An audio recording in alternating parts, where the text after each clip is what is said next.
جاگیردار مقدس کتاب بائبل پر ویسلز کا باقاعدہ عہد لیتا تھا۔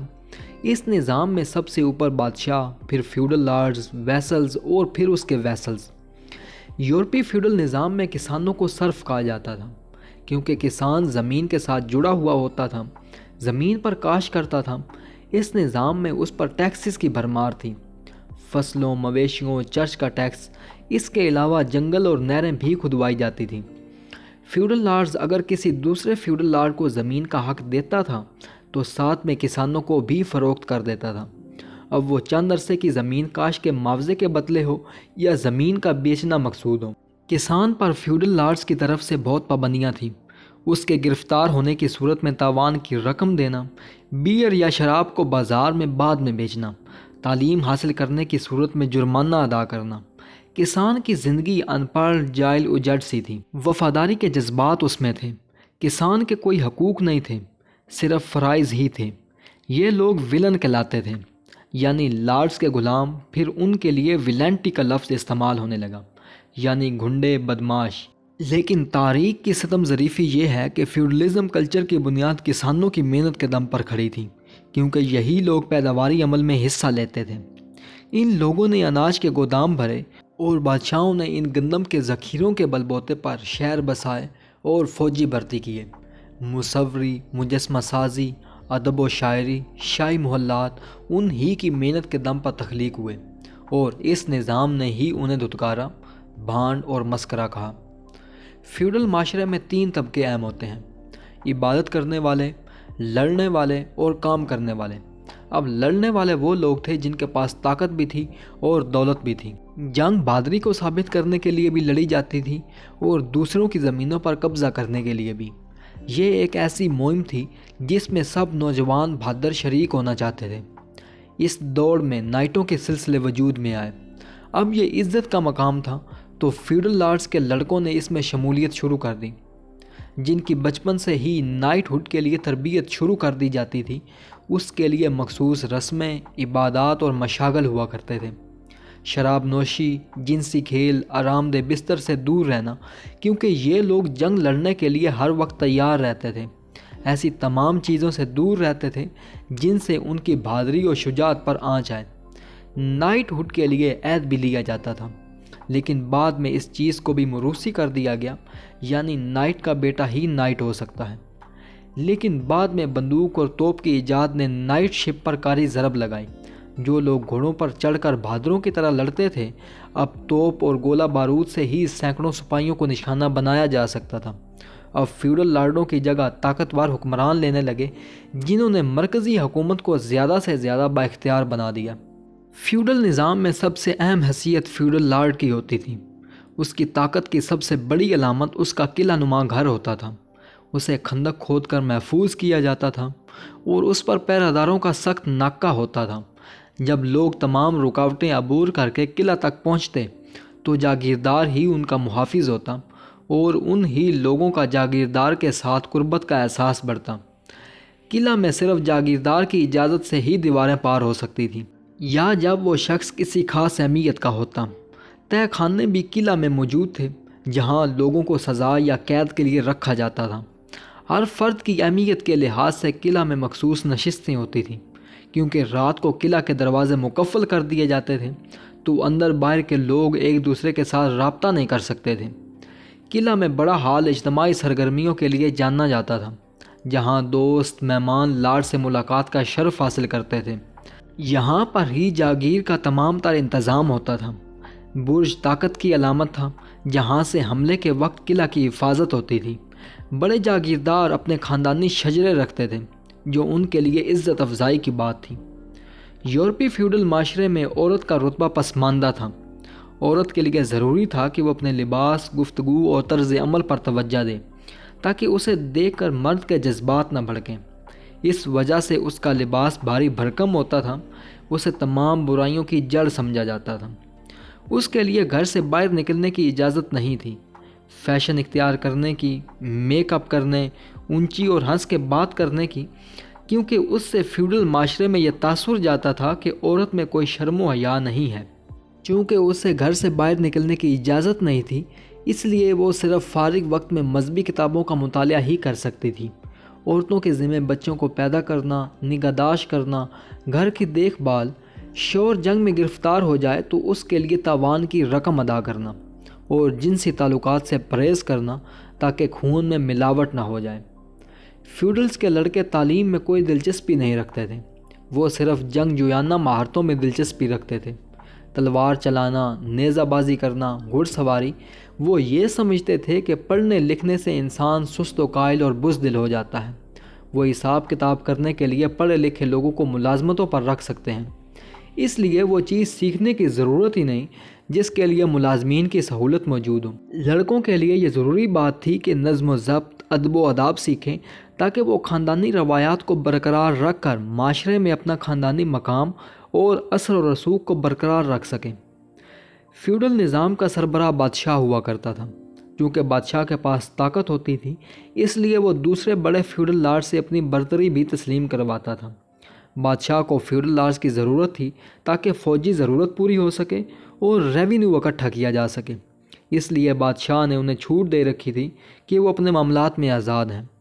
فیوڈلزم نظام میں 14ویں صدی میں کمزوری آنی شروع ہوئی، جب نظام قحط، طاعون سے دوچار ہوا اور نچلے طبقے کی آبادی قدرتی آفات سے کم ہو گئی اور انہیں اپنی زمینوں پر کام کرنے کے لیے لوگ نہیں ملے۔ فیوڈل لارڈز نے زمینوں پر کام کرنے والے کسانوں کو حاصل کرنے کے لیے جنگیں بھی لڑیں۔ ان ادوار میں war of roses, Italy, Germany میں بھی جنگیں ہوئی، جن کے چلتے فیوڈلز کو اقتصادی اور فوجی طور پر کمزور کر دیا۔ اور دوسرا یہ کہ فیوڈلز نے اپنی زمینوں کو ٹھیکے پر دینا شروع کیا۔ ٹھیکیدار زمینوں کی نگرانی کرتا تھا اور اضافی پیداوار کو شہروں میں لا کر بیچنا شروع کر دیا، جس کے سلسلے میں شہروں میں مارکیٹیں قائم ہونا شروع ہو گئیں، اور ٹھیکیداروں کو جب اضافی آمدنی حاصل ہوئی تو انہوں نے زمینیں خریدنا شروع کر دیں۔ حکومت کی جانب سے بھی ایسے اقدامات اور انجمنیں بنائی گئیں تاکہ نئے افکار، خیالات اور ایجادات کو روکا جا سکے۔ صنعت و حرفت میں تبدیلی نہ آئی۔ اب جو تجارت محدود ہو گئی تھی، اب شہروں کی طرف رجحان بڑھنے لگا۔ اس وقت فیوڈل نظام کمزور ہونا شروع ہوا۔ فیوڈل نظام میں طبقاتی کشمکش تھی، معاشرہ ایک جگہ ٹھہرا ہوا تھا اور لوگ بھی مذہبی تعلیم کے تحت مطمئن تھے اور دولت کے حصول کے لیے کوشش نہیں کرتے تھے۔ انسان کی پیدائش، خاندان اور سماجی رتبہ اس کی شخصیت کا تعین کرتا تھا، جنہیں بغیر محنت اور کوشش کے سب کچھ مل جاتا تھا۔